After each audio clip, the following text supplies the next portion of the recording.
Applause erupted around the gleaming conference table as Vita smiled triumphantly, basking in praise from the executive board. My throat tightened as she clicked through slide after slide of my team's revolutionary crisis response protocol, the system we'd spent 16 agonizing months creating. The rapid escalation matrix was my innovation, she announced with practiced confidence. After that breakthrough, all the other elements fell into place naturally. I gripped the armrests of my chair until my knuckles turned white. That matrix came from Drea's mind, the same Drea who worked until she collapsed on the office couch, who missed her sister's wedding, who developed migraines so severe she needed hospital visits. Next to me, Nico stared blankly ahead, his face ashen. Just 3 weeks ago, he'd been on a video call with us during his wife's labor, running simulations until the moment the nurses pulled him away. Our sacrifices, our brilliance, our work that would save actual lives by cutting emergency response times by 70% while drastically reducing costs. Yet Vita never said our names, not once. This is exactly the kind of innovative thinking that sets our organization apart, the board chairman gushed, his eyes alight with dollar signs. Full implementation across all global operations. And I'm nominating you personally for the Altman Leadership Award. As the meeting concluded, Vita strolled past my chair, leaned down and whispered, "Team effort." Then she winked, actually winked, before gliding away to accept more congratulations. In our crisis center downstairs, I found my team huddled around the live stream, faces locked in various stages of devastation. Drea's eyes brimmed with tears. Nico punched a filing cabinet. Zane sat motionless, staring at his simulation models, the ones that had cost him countless nights of sleep and his long-term relationship. 16 months of sacrifice, erased in 45 minutes. I'd seen this coming, hadn't I? The way Vita inserted herself into final presentations, how she'd edited our reports to minimize our contributions. But this complete erasure? This was something else entirely. What she didn't realize, we had embedded something within our protocol, a safeguard born of suspicion and foresight. I pulled out my phone, my fingers surprisingly steady, and typed 5 words to my team. Initiate knowledge validation sequence now. Before I continue, if you've ever experienced someone taking credit for your work, hit like on this story. Drop a comment about how it felt, that punch to the gut when someone else collects praise for your sweat and tears. Subscribe to hear more stories of workplace justice. Now, let me tell you how this all began. My name is Amina. I lead the emergency response optimization team at a major international organization. I was recruited 4 years ago after developing a trauma response system for my previous employer that reduced mortality rates by 22%. My specialty is seeing patterns where others don't. Connections between seemingly unrelated data points that can be leveraged to save precious minutes during crises. I've always battled anxiety. Public speaking makes my hands shake. Large crowds drain me. But in a crisis, my mind becomes laser-focused, each thought crystallizing with perfect clarity. This contradiction has shaped my entire career. It started 18 months ago, when our organization faced a catastrophic failure during the Westbrook incident. A pipeline rupture in a remote area resulted in 7 deaths before response teams arrived. The Global Operations Board demanded a complete overhaul of our emergency protocols. Vita, our regional director, assembled a specialized team. She chose me to lead it along with 3 others. Drea, our statistical genius with unparalleled analytical skills. Nico, a former emergency responder with field experience and programming abilities. And Zane, a logistics specialist who could calculate resource distribution with uncanny accuracy. You have 1 year. Vita told us during our first meeting. Develop a protocol that cuts response time in half, without increasing operational costs. Make it scalable across all regions. Make it foolproof. We converted a windowless basement room into our workspace. Walls covered with maps, flowcharts, and simulation results. The early months brought failure after failure. Our simulations showed marginal improvements, but nothing revolutionary. Vita grew increasingly impatient. The board expects results, she reminded us weekly, arms crossed as she surveyed our progress. They're not interested in incremental changes. The breakthrough came during month 5. After a 72-hour work marathon, Drea stumbled upon what would become our rapid escalation matrix, a decision framework that could identify critical emergencies within seconds and automatically allocate resources based on 27 different variables. When we demonstrated the prototype to Vita, her eyes widened. This changes everything, she murmured, studying the simulation results. How soon can we implement a test version? 3 months minimum, I replied. Her smile vanished. You have 6 weeks. What followed was the most intense work period of our lives. Nico developed the integration software, often sleeping under his desk. Zane built resource allocation models so sophisticated they could predict supply needs down to individual medical items. Drea refined the matrix, running thousands of simulations to eliminate edge cases. I coordinated everything, connecting the components into a cohesive system while managing Vita's increasing demands for updates and presentations. We delivered the test version in 7 weeks. Vita was displeased about the delay, but couldn't argue with the results. A 43% reduction in response times during limited field trials. The board wants a full presentation next month, she announced. I'll need comprehensive documentation of everything you've done. We spent the next 3 weeks preparing exhaustive materials, technical specifications, simulation results, implementation guidelines. I personally compiled a 200-page report detailing our methodology and findings, with each team member's contributions clearly outlined. The day before Vita's board presentation, she requested a final briefing. Walk me through everything again, she said, settling into a chair in our crisis center. I need to understand every aspect before I present to the board. For 6 hours, we explained each component of the system. Drea detailed her matrix. Nico demonstrated the software interface. Zane walked through resource optimization models. I explained the integration architecture. Vita took minimal notes. Mostly, she nodded and asked occasional questions. You've done good work, she said when we finished. The board will be impressed. Will we be attending the presentation? I asked. Vita waved dismissively. No need. These meetings get technical. Too many questions would slow things down. I'll represent the team. That night, I couldn't sleep. Something felt wrong. I messaged Drea. Are you awake? Her response came immediately. Can't sleep.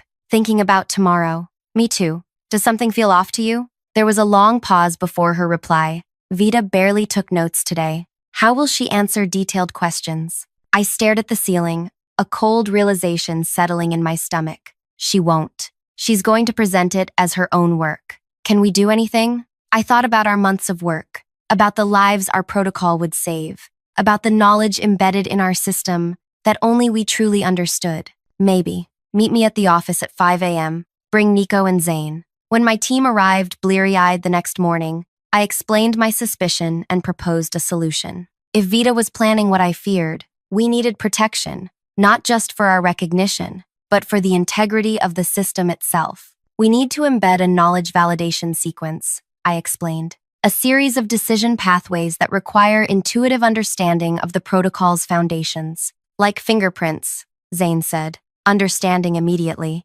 Exactly. Anyone who truly created this system would navigate these pathways naturally. Anyone who didn't would make predictable mistakes, the same ones we made during development. We spent the next 3 hours modifying the protocol demonstration, embedding subtle choice points that would reveal an imposter. By 8:30 a.m., we had finished, just as Vita arrived, dressed immaculately for her presentation. Any last-minute advice? She asked, reviewing our slides. Just remember the foundation principles we discussed, I said carefully. The logic of the system flows from those core concepts. She barely glanced up. Of course. As she left for her presentation, carrying our work and 16 months of our lives with her, Drea whispered, will it be enough? I don't know, I admitted. But if she does what we think she's going to do, we'll be ready. None of us predicted the completeness of her betrayal. None of us imagined she would erase us entirely. After sending the text to initiate our knowledge validation sequence, I gathered my shocked team. What now?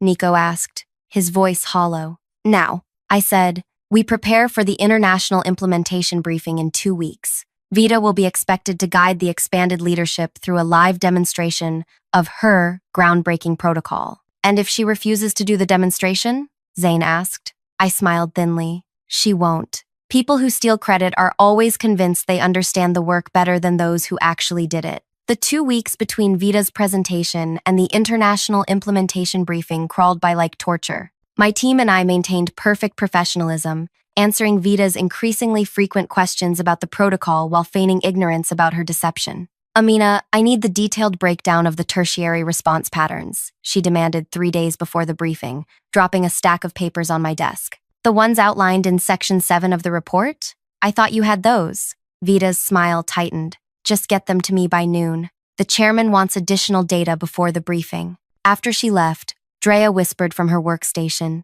She's panicking. She doesn't understand how the tertiary patterns connect to the escalation matrix. Good, I replied quietly. Let her panic. That night, Nico called me at 11 p.m., his voice tense. Vita just requested access to all our development simulations. Said she needs them for verification purposes. Give her the access, I said calmly. But remember, those simulations won't help her understand the intuitive decision pathways we built into the protocol. She's working overtime trying to understand what she stole, Nico said with bitter satisfaction. The morning of the briefing arrived with a strange sense of calm. My team gathered in our crisis center, preparing to attend remotely. We had been specifically not invited to the physical meeting. Vita had made certain of that, but as implementation team members, we were required to observe. Just as we connected to the live stream, my phone buzzed with a text from an unknown number. Be in boardroom in 15 minutes. Chairman's request. Followed immediately by,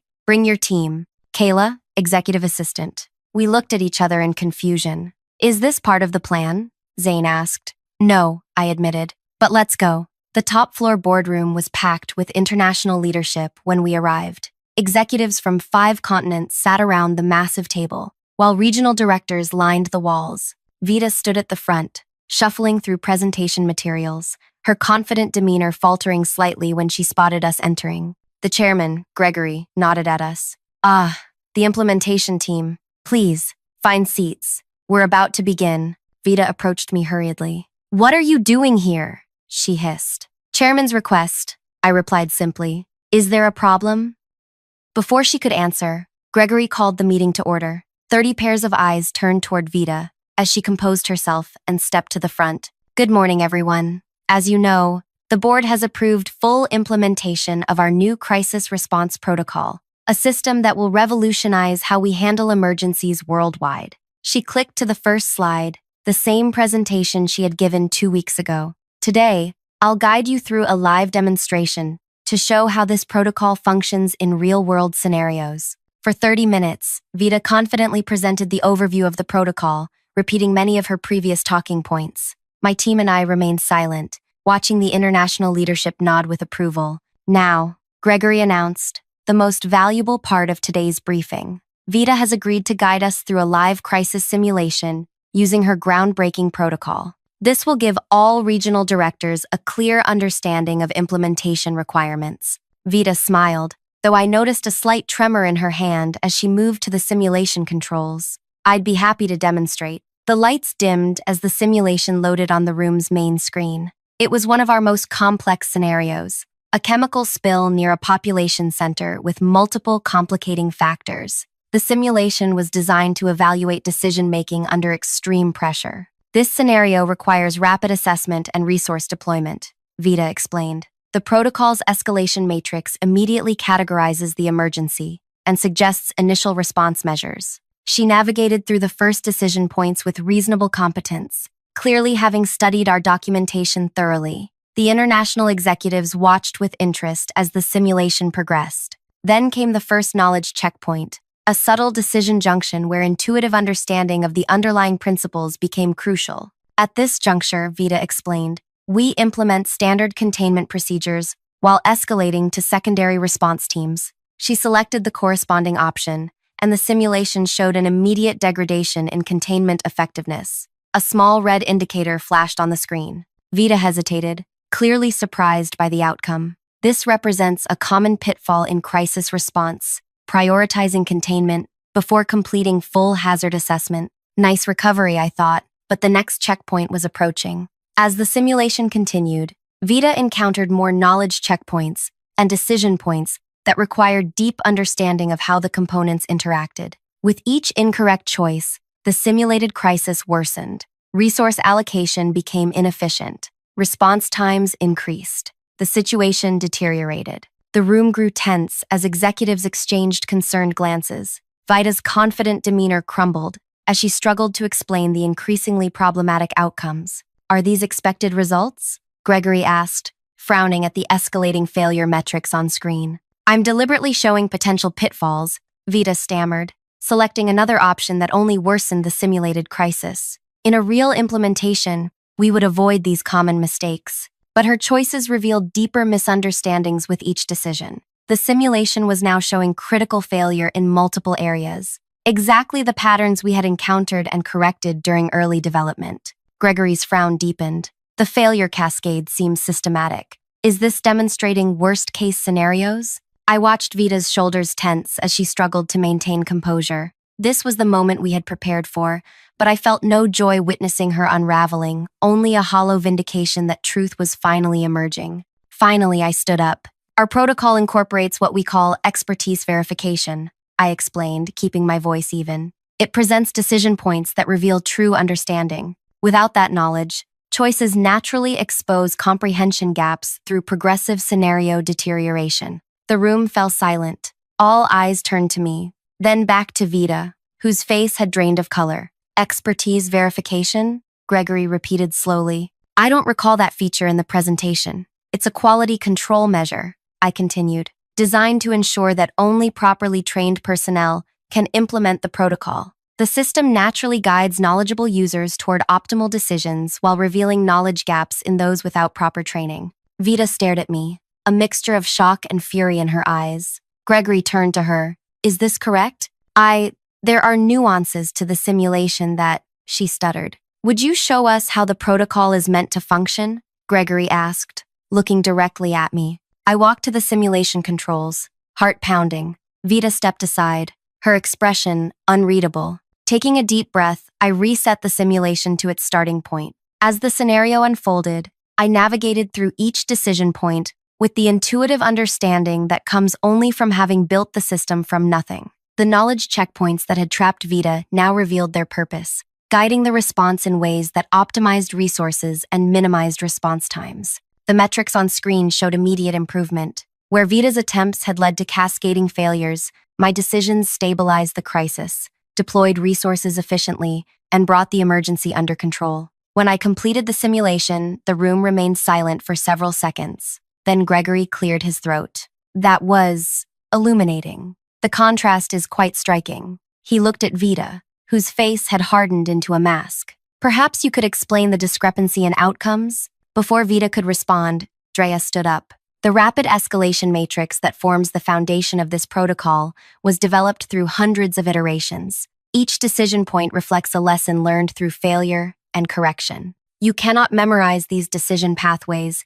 You must understand the principles behind them. And who developed these principles? Gregory asked, though his tone suggested he already knew the answer. We did, I said, gesturing to my team. Drea created the rapid escalation matrix during an exhaustive analysis of historical response data. Nico built the integration software while testing it against real-world parameters. Zane developed the resource allocation models that optimized deployment. I coordinated the components and designed the overall architecture. The international executives exchanged glances. One of them, a senior operations director from Asia, leaned forward. You're saying this team, created the protocol? Not Director Vita? We created it, I confirmed. Over 16 months. Under Director Vita's supervision, the room erupted in murmurs. Gregory raised his hand for silence, then turned to Vita. Is this accurate? Vita straightened her shoulders, composing herself. I led the initiative from concept to completion.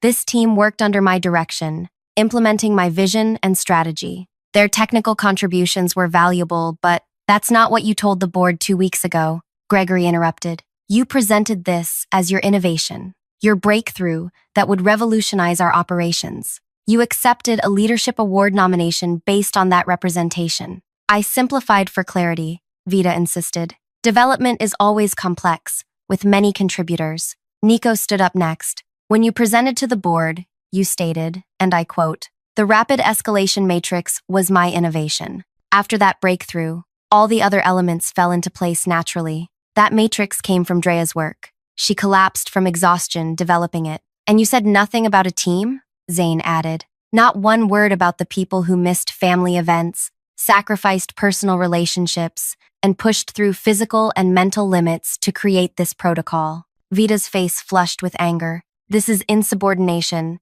I won't stand here and be accused. You told me team effort and winked after taking complete credit for our work. I interjected quietly. Those were your exact words. Gregory studied us all for a long moment. The tension in the room was palpable. I believe we need to re-examine the origins of this protocol, he finally said, and its attribution. He turned to the room of executives. We'll take a 30-minute recess. When we return, I'd like to hear directly from this team about the development process. As people began filing out, Gregory approached me. I'd like to speak with you privately, he said, nodding toward a side door. My team watched anxiously as I followed Gregory into a smaller conference room. My heart pounded. This could go either way, vindication or career suicide. Sit down, Amina, he said, closing the door behind us. I perched on the edge of a chair, hands clasped tightly in my lap. What you did in there, he began slowly, embedding verification triggers in a mission-critical protocol that was either incredibly reckless or brilliantly foresighted. I met his gaze. We didn't compromise the protocol's functionality. We simply ensured it couldn't be properly demonstrated without actual understanding. A safeguard against exactly what happened today, he observed. Yes, Gregory sighed heavily. Why didn't you come to me when you suspected Vita would take credit for your work? The question hit me like a physical blow. I'd asked myself the same thing countless times over the past 2 weeks. Because I had no proof, I admitted. Just a feeling. A pattern of behavior. I looked down at my hands. And because people like Vita don't get to their position without powerful allies, I couldn't risk my team's careers on what might have been dismissed as jealousy or resentment. Gregory nodded slowly. So instead you built a trap that would only spring if your suspicions were correct. A validation system. I corrected gently. If Vita had truly collaborated with us, truly understood the work, she would have navigated those decision points correctly. The system only exposed what was already true. He studied me for a long moment. You know, most people in your position would have compiled email records or recorded conversations, created a paper trail. Your approach was unconventional. Those things can be disputed or explained away, I said. What happened in that room cannot. Everyone saw the difference between understanding and memorization. Gregory leaned back in his chair, a glimmer of respect in his eyes. You're right, and that's why I want you to lead the global implementation team. When I didn't immediately respond, he continued, unless you'd prefer to continue working under Director Vita? No, I said quickly. I mean, what about Vita? That's being addressed separately. His tone made it clear the conversation about Vita was over. The question is whether you're ready to step up. This would mean relocating to our international headquarters, building a new team, and reporting directly to the executive board. My mind raced. I hadn't planned for this outcome. Vindication, yes, but not immediate promotion. What about my current team? They would have the option to join you with appropriate promotions or remain in their current location with new leadership.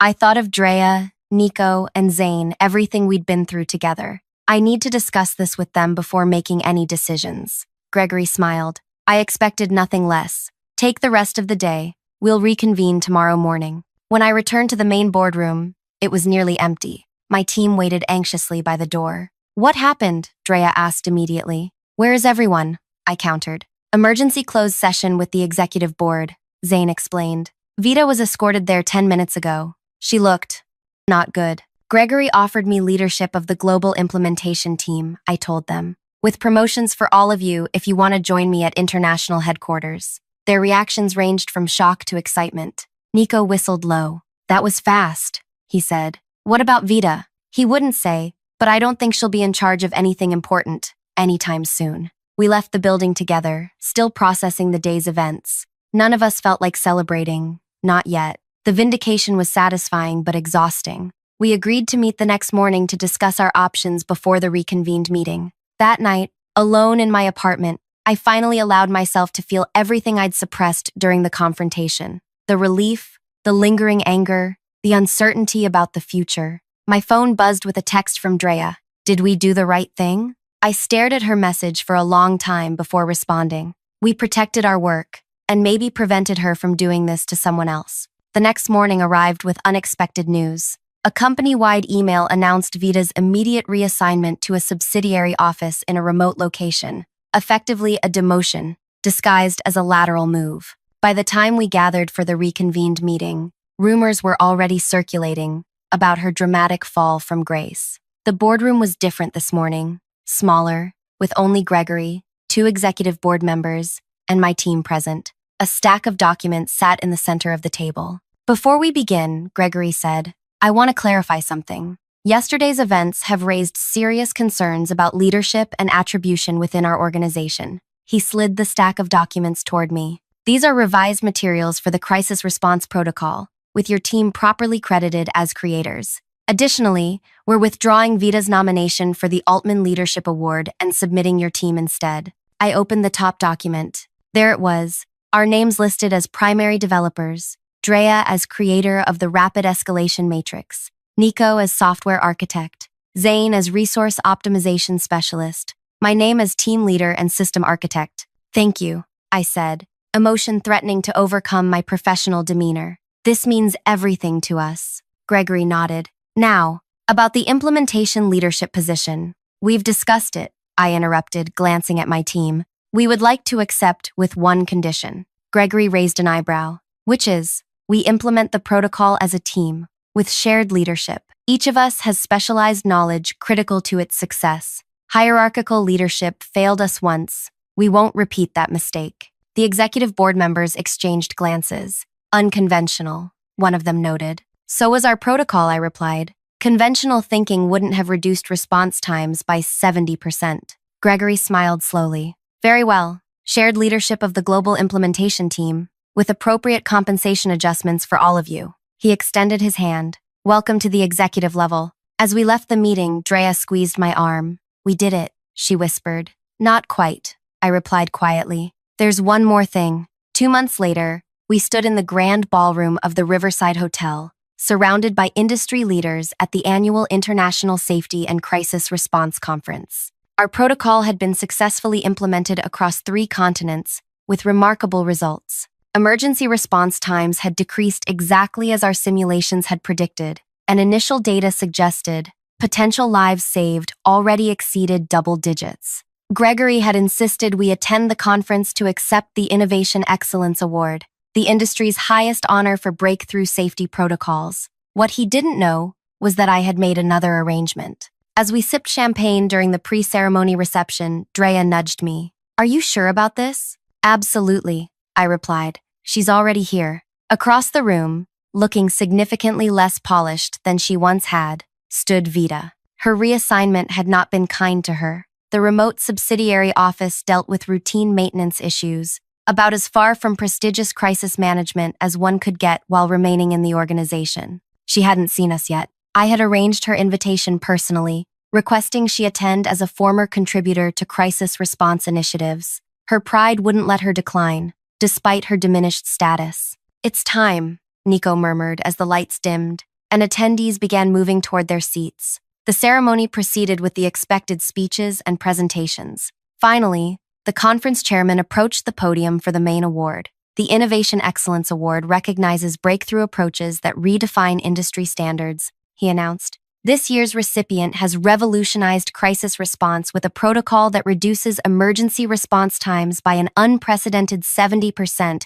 while optimizing resource utilization. On the giant screens flanking the stage, video began playing, footage we had compiled of our team during development. Drea asleep at her desk after 30 hours of continuous work. Nico participating in his child's birth via video call while running simulations. Zane meticulously mapping resource flows at 3 a.m. Me presenting early findings to skeptical regional managers. From concept to implementation, this protocol represents the pinnacle of collaborative innovation, the chairman continued as the footage played. Created by a team whose dedication extended far beyond professional obligation, whose personal sacrifices ensured countless lives will be saved for years to come. I found Vita in the crowd. She sat frozen, eyes locked on the screens, displaying the truth she had tried to erase. Please welcome to the stage, Amina, Drea, Nico, and Zane, the creators of the Rapid Integrated Crisis Response Protocol. The room erupted in applause as we made our way to the stage. When we reached the podium, I pulled a folded paper from my pocket, the text I had prepared weeks ago. Thank you for this tremendous honor, I began. This protocol represents not just innovation in crisis response, but a testament to what becomes possible when organizations recognize and support the collaborative nature of true innovation. I looked directly at Vita as I continued. Every breakthrough comes from many minds working together. No single person can claim sole credit for complex innovation. Leaders don't create, they nurture the creativity of others. The crowd applauded enthusiastically, unaware of the targeted nature of my words. Only Vida understood they were meant specifically for her. I watched as she slipped quietly from her chair and headed for the exit. As she reached the door, I pressed the small button on my phone that triggered the final slide, a compilation of quotes from her board presentation, paired with footage of our actual development work. Her voice played through the speakers. The rapid escalation matrix was my innovation, while the screen showed Drea developing the exact calculations. Vida froze in the doorway as her voice continued. After that breakthrough, all the other elements fell into place naturally. The screen split to show Nico and Zane working through the night to build those other elements. The room fell silent as understanding dawned. Industry leaders from around the world watched as the truth became undeniable. Vida, now the center of attention again, but not as she had once hoped, stood paralyzed in the spotlight of public exposure. I hadn't planned to humiliate her. I had simply arranged for the truth to be undeniable, inescapable, and witnessed by everyone who mattered in our industry. The 5-word text that had initiated our knowledge validation sequence had led here, to a moment where the truth could speak for itself without our intervention. As Vida finally pushed through the doors and disappeared, I returned to my prepared remarks. We accept this award on behalf of everyone who believes that innovation thrives when credit is shared, contributions are honored, and truth prevails. The standing ovation that followed wasn't just for our protocol, it was for the principle we had defended. Later that night, as we celebrated in a quiet corner of the hotel bar, Drea raised her glass. To justice served cold, to truth that speaks for itself, I corrected, clinking my glass against hers. I still can't believe you arranged all that footage, Zane marveled.